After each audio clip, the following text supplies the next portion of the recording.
let's see. So what would you recommend for people, spouses, support people, hanging out in the hospital room with the patient that, we just already covered this. But one thing that you did that I appreciated, though it turned out I didn't need it, though I know other bariatric patients would have preferred this, was that you didn't really want to eat in the room with me. Or you ate things like sliced cheese and hard-boiled eggs and stuff like that didn't have an aroma to it. And I know that other people have mentioned this on different boards and things, that sometimes their family members have brought in very fragrant food, and a lot of people wake up nauseated from the smell of food or the thought of food, and that lasts for weeks, months sometimes. And I would think that'd be less a function of the bariatric surgery and more just a function of you had surgery. The anesthesia does weird things to your brain and your senses.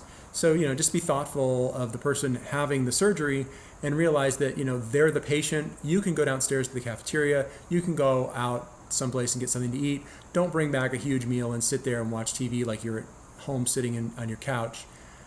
It's about them. Do whatever they need to do to make it comfortable so that they can recover faster and get out of there, because the longer they're in the hospital, the more it costs anyway. So right. Yeah, I know that one day you went and had your tires rotated at the in balance at the mall, basically across the street from the hospital, and walked around and did stuff because I was tired. Right. I have been accused of being very stubborn and making perhaps bad choices, especially when I'm on narcotics. Was there anything that I did in the hospital that you would caution people about allowing their patient to do? I don't think there was anything that you really did. I think that your previous surgeries, you would overdo it just because you thought that I should be able to do this. I did this before surgery, and you're not giving your body time to heal. I think actually this time you were much more conscious of that, and you really didn't. You actually did ask for help from the nurses, ask for help from me. So for those that haven't had surgery before, realize that this is major abdominal surgery. It is going to take weeks to recover. It's not, for those of you who are independent and strong, that's great. It's not a sign of weakness to ask your spouse or family member to help you move something, to help you do something.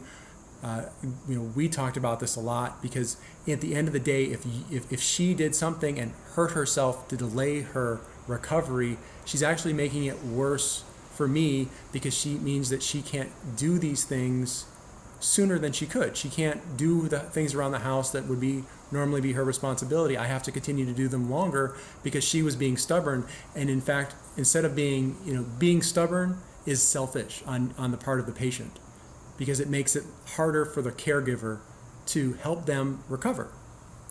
Yeah, the only thing I think that, the only instance I can recall is fairly soon after I woke up enough to be awake, not in and out, I had to go to the bathroom. And you helped me into the bathroom, and there was a nurse in the room, not in the bathroom, and that I stood up and I said, well, I want to wash my hands, obviously. And then I decided I wanted to brush my teeth because I had been gagging and everything. And I think that was probably a little too much, because I remember kind of going like, I'm going to hit the ground. I can't stand up anymore. Right. Well, and that's not necessarily an incidence of you overdoing it on purpose. That was just, you just couldn't stand up for more than a minute at a time, and it takes time to brush your teeth. And I'm talking about things like in previous surgeries where you would walk, like when you had your ankles done, you would walk around the house the day after your surgery thinking I should be, I've had the surgery, I should be able to walk around the house without using crutches or the scooter, because I've had the surgery done, without giving your body ample time to heal. Right. So I think it was another instance that's like the 2 days after I had my first parotid surgery, which is also a major surgery, that I had my mom take me shopping. Right. And so then that did not go well, and ended up back with her second surgery, whether that was due to the doctor not taking out all the parotid gland, or me being sick for 6 hours after, or overdoing it shopping. Right. Yeah, it all added up to needing a second surgery. What was that, like 3-4 days after my first surgery? Yeah, well, it was about a week once they actually did it, but you damaged the parotid gland, and so your saliva gland was leaking into your cheek. Yeah, it Because wasn't of that. pretty. Wasn't pretty. Because you either because there was a problem with the surgery, or because you just overdid it after your surgery, Yeah. and you had to go through the whole thing again, and they had to remove the entire gland. So again, it's abdominal surgery. They're going to blow you up with air. Mm-hmm. It's a major thing. They're going to either realign your intestines, or they're going to remove a large piece of your stomach, and you're going to have a giant seam on your stomach while it needs to heal. Yeah. You're not going to be able to lift stuff. Ask for help. Right. There are people that are there. The people that are there because they care about you. They would rather help you around the house for a couple of days, a week, 2 weeks, than have to do it for 3 or 4 months because you're stubborn about being independent. Right. I mean, I think lap band has a quicker recovery because they don't have anything removed or rearranged or anything. They just have a smaller, I think it's a smaller incision and everything, but I don't really know. I didn't look into it all that closely because I knew that was definitely not for me. Okay, so now we're going to move on to after leaving the hospital. As mentioned, I had to have surgery an hour away, and we decided that it was probably not the best idea to get in the car and drive an hour right after surgery. And we were worried about complications, and if I had complications, to get back in the car and drive for another hour back, or have to go to the emergency room where we live. So that night we went to a hospital. After the hospital, we went to a hotel. Was that difficult? Was it difficult to go to the hotel? I mean, how was it being in the hotel versus being at home? It was what it was. I don't know. I don't really have an answer for that. It was what made the most sense to do. That's what I decided that we should do, and you weren't in any position to decide. But I decided that the idea of driving an hour home on the interstate and over through some construction zones and stuff like that while you were 1-2 days post surgery didn't make sense. Mm-hmm. So we drove 15 minutes to the hotel, and then we drove 45 minutes home the next day after you had a good night's sleep. And I think that was probably the most important thing, was that she was able to get a full night's sleep without nurses and coming in every hour, taking blood, checking vitals, etc. Yeah. So that she probably was more recovered after that. If we lived 15 or 20 minutes, if we lived in the same town, it would have been a no-brainer. We would have come home, you would have gone upstairs, you would have gone to sleep, and you would have slept for the next 3 days. Right. Yeah, I think that definitely was the most important thing, was sleep. I mean, we came into the hotel and I went to bed, and of course we got woken up by the fire alarm, and then went back. I think I have no concept of time at this point, but I mean, it could have been a couple hours that we slept, or I slept, and then you took a nap too because, stressful, and why not take a nap? Okay. So after we did get home, what did you have to do for me? Same thing that you would do for anybody post abdominal surgery. You couldn't lift anything over 5 pounds, so I did most of the heavy housework for the first couple of weeks. You were primarily on a liquid diet, so I pre-made protein shakes for you, so that I went back to work the following week. I had commitments that I couldn't not go to, so I made you protein shakes of different types, and they were just in the fridge, so that you could come down and get them, so you could have your protein. Mm-hmm. Otherwise, I don't. It would be anything that you would expect. There wasn't anything special I had to do because of bariatric surgery as opposed to any other abdominal surgery. Yeah, I think one of the things that you did that was really useful was because I drink a lot of tea, and I have a very large pitcher, and it holds like 3 liters of tea, and which is way over 5 pounds. So you would pour mugs of tea, iced tea, and you'd leave them in the fridge for me, so that I didn't have to think about how am I going to get this out of here and pour it, and it wasn't like I was eating, so all I was doing was drinking lots of things. So that was fun. So, yeah, I think leaving the hospital was probably the easiest of all the parts in this. Has there been any information that you found useful as the spouse about coming home from the hospital and recovery time? I'm not really sure. Like I said, the recovery from this surgery is the recovery from any other. When you had your gallbladder out, when you have any other type of abdominal laparoscopic surgery. Mm-hmm. So.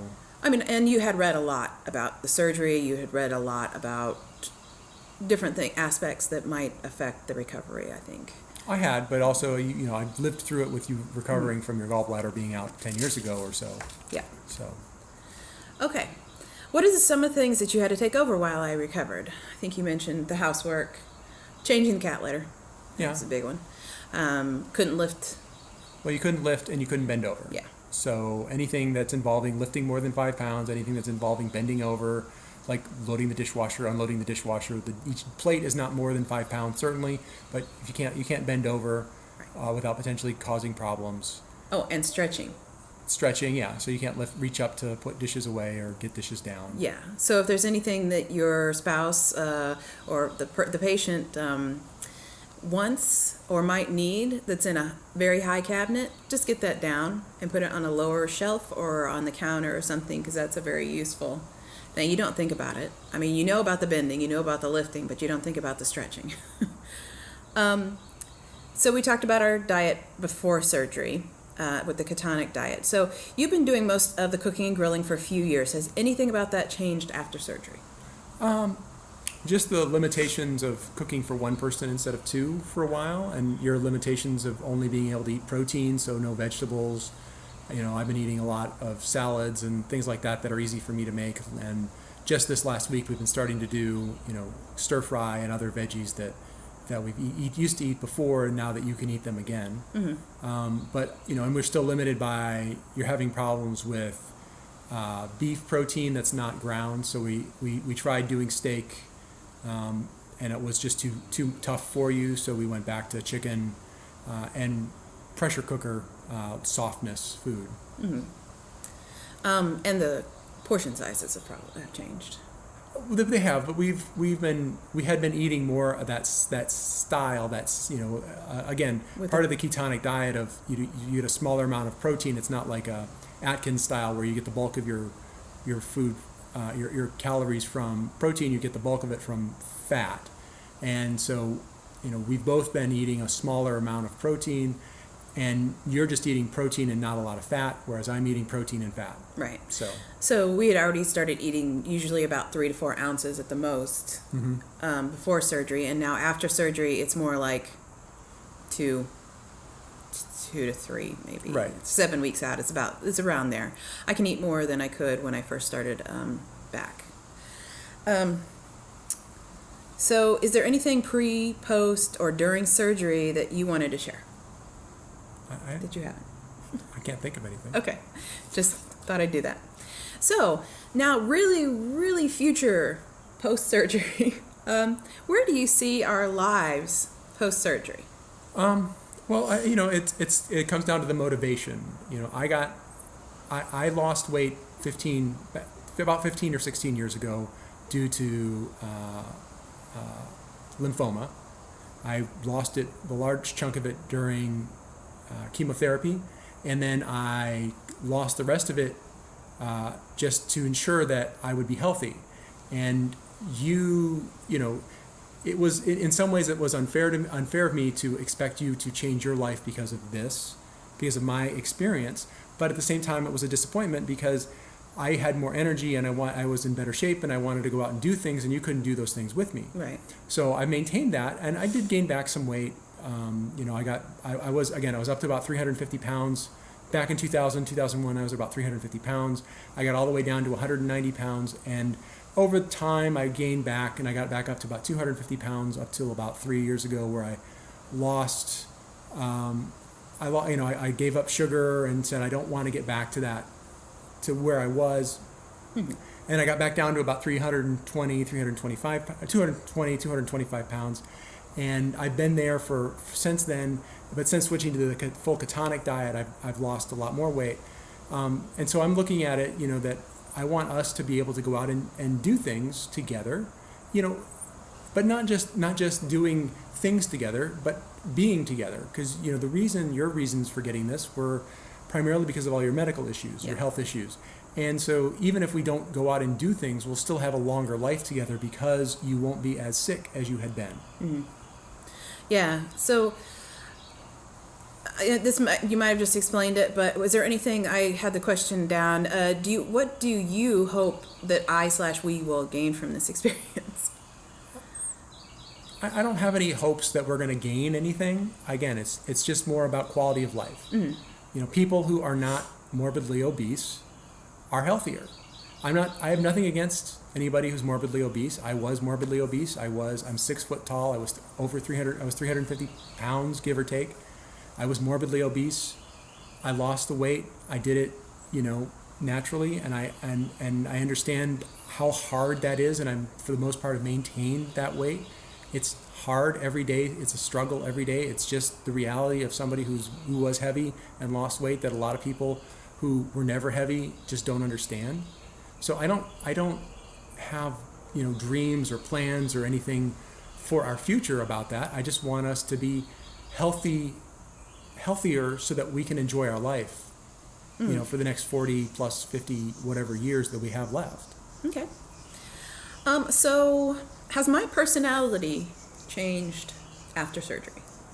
I haven't seen any changes. I mean, there's been times that you've been depressed a little bit post-surgery, but being depressed is normal post-surgery. It's not uncommon for people who experience rapid weight loss to be depressed. You also have been having an ongoing issue with pain in your, near your liver and your pancreas. That's enough to make a person depressed because we didn't know what it was. We did a CT scan. We're waiting for blood work, etc. I don't think your overall personality has changed. You are who you are, and there's been lots and lots of studies about people who've experienced a tragedy, and they move or winning the lottery or whatever, but within 6 months they return back to their happiness set point. There's a set point for happiness with everybody from what I've read. So you're going to go back to who you were before. Right. Getting the bariatric surgery isn't going to change your personality. If you were a depressed person before the surgery, it's not likely you're going to be all of a sudden be happy after surgery. And if you were a happy person before the surgery, you're not likely to be depressed after the surgery. You'll have swings, you'll have mood swings, there's going to be a whole host of experiences that are going to be going on in your life because of it. But eventually you're going to get to the point where it just is your new normal, right. And whatever your personality is will be what your personality is. Right. Like that saying, money doesn't make you happy. They should have a saying that thin doesn't make you happy. No, if you're doing this if you're ever thinking about doing anything like losing weight or doing something as drastic as surgery because you think it'll make you happier, I can probably guarantee you it won't make you happier. It'll make you healthier. It'll make you easier to enjoy life, and those things might increase your quality of life and make you happier. But the act of losing the weight long term, if you're unhappy now, there's a reason you're unhappy, and it's not likely just about your weight. Okay. So I know this is a big concern for a lot of people, is attraction. So obviously I'm only 7 weeks out. I've only lost about 25 pounds post-surgery, and I had lost 30 before. So maybe this doesn't apply to me as much yet, but it might. So has this changed? Has your attraction to me changed post-surgery? Because I have looser skin now, and I have more scars on my stomach. I can't say that it has or it hasn't. I think that you have to look at the reason that you're with your partner. If you're with your partner because they are overweight and that's what you love about them, then you're going to have problems. If you're with your partner because you love your partner and you love who they are as a person, then it's a change. It'll be different. In some ways it'll be new and exciting. I know that you and I had problems with when I lost a lot of weight. You said things to me when I was my lowest weight where you thought I looked different. I wasn't as attractive to you because you weren't used to it. Right. And because you lost weight so rapidly. Right. And so that was a big change, like Right. very fast. And so, for me, having been through it, I know what it feels like to have your partner say that to you. Mm-hmm. And I don't expect that it would be anything that I would ever say to you. But again, it's not about, we've been together for coming up on 25 years, married for 20. And, I'm not going to wake up tomorrow and go, oh, your body just looks different. I mean, well, yeah. I mean, it will look different. I mean, it does now. Okay. Yeah. I'm saying, Yeah. let me finish my Okay, sorry. sentence. I'm not going to wake up tomorrow and say, your body looks different than when we met. I want a divorce. I'm leaving you. Mm-hmm. I mean, I'm in it for the long haul. I wasn't expecting you to have the body you had when we met at 21. Regardless of what you look like, everybody ages. Everybody gets saggy. Everybody loses. I had a full head of hair when we met. And now I'm at least... Yeah, and about down to there, too. Yeah. We all change. We all grow. We are not the person we were last year, let alone the person we were 20 years ago. Mm-hmm. So... Yeah. I mean, part of it is we have a very open communication in our relationship, or at least we try to. And as we've gotten older, we've gotten better about it. And, if you do say, well, I think... I'm not necessarily attracted to your saggy thigh skin or something. I would want to know, because, I mean, it's not like I'd necessarily do anything about it. But, I'd be like, okay, well, I guess I'll just wear a little skirt then instead of a teddy when I'm dressed up in lingerie. I mean, it would just, it is all of this. Being a couple together, it is what it is. We want to take care of ourselves. I didn't lose weight because of her. I lost weight for myself, and right. And you can't ever do something, make a major life change to yourself for the other person. You have to do it because it's what you want to do. Because if you do it for somebody else, it's not something that'll stick. Right. So part of that is the divorce rate with bariatric patients is very high. It's about 85% versus it's around 40, I think 45% for your average couple in the United States, divorce rate is. So do you have any tips for being a supportive spouse with weight loss surgery that you haven't already said? I don't have any additional tips. I think the divorce rate in our country has more to do with Americans' instant gratification and the grass is always greener, instead of looking at things long term and saying, if I make a commitment and I stick with this person long term, it's going to be so much better than that person over there that I just met who seems perfect because I don't know all their flaws yet. Right. So, we've had problems in our relationship. We've stuck it out. We're stronger today. We're going to stick it out 10 years from now. We're going to be stronger 10 years from now. We're going to be stronger 20 years from now. We're going to be stronger 40 years from now than we would if we go, oh, her body's changed. I don't want to be with her anymore. And that's not to say that there aren't times that a relationship, you need to get out of a relationship because it's abusive or, something like that. But if you fell in love with this person at one point and because they've lost weight, and also at the same time, I would caution the person having the surgery to not just expect their spouse to change overnight because they are. Right. They have to accept that, just like, me having an occasional soda. I have that right to be who I was, and you have the right to change and become who you want to be, and you have to figure out how to grow together so that you can both do that. Yeah, it's kind of funny because when he was when he had cancer, after he had cancer, and he was on he had found what he thought was the best diet at the time, which now turns out to not have been the best diet. But I was really into cheese. I mean, I'm from the Midwest. We like cheese, and so I would want to eat cheese all the time. And he's like, "Why do you keep putting cheese on everything? It's awful." And I'd be like, "I love cheese. I want to have cheese. You can't keep me from eating cheese just because you don't want to eat cheese. I'll make something for you." I'll make half for you without cheese and half for me with cheese, and that seems like a silly thing, but people get in fights over stuff like that. Right. Yeah. I don't expect, it's great that you have been so supportive and have wanted to do all this stuff with me. I mean, you're drinking protein shakes, you say you want to going to the gym with me, and, and we take daily walks and all this sort of stuff. And that's really great. But if you weren't that way or hadn't gotten to that point yet, then I would still do those things, because that's what I need to do for myself. Right. I mean, the only way you're going to be happy in a relationship long term is if you allow yourself to be happy. And you can't always put yourself first, but you've got to put enough of yourself first so that you're not feeling like the other person is making you miserable or right. unhappy or sad or whatever. Right.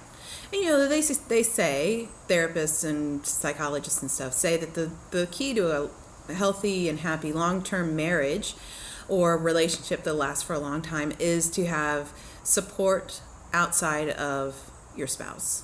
And in bariatric patients, this is extremely, extremely important, because even though he's lost a lot of weight, he's lost over 150 pounds since we first got together, he didn't have the surgery. He doesn't understand not the complications, but, I have as he likes to keep saying, between us, that I have a medically reinforced way to not overeat, and he doesn't. That's a choice he makes. Mm-hmm. And so when I go to a support group, the people in the support group will understand much better than your spouse. And even if your spouse gets the weight loss surgery, I think that there's differences between males and females. Not to say there aren't, same-sex partners, because obviously there are, because it's legal everywhere. But most people I've heard of that have gotten, both spouses have gotten it, is the male and female have gotten the surgeries. And women have different hormones. Women have different things that we deal with that men don't deal with. And that does definitely come into play post-surgery, because your hormones change. Just like if you're pregnant. Man can't understand if you're pregnant. I mean, it's just different. You have to have people outside of your marriage for everything, for lots of things, and bariatric surgery is definitely one of those things that's really good. Yeah. Okay, well, is there anything else that you wanted to say? No. Okay, well, thank you for sitting here and answering all my questions, and hopefully this will help some people. And if you have any questions or comments or concerns for myself or for Brad, put them in the comments box, and either I will answer them on his behalf. I mean, I'll ask him and then he'll tell me, or maybe at some point in the future we might do another video together to answer questions. But okay, well, thank you, and everyone have a great day. Bye.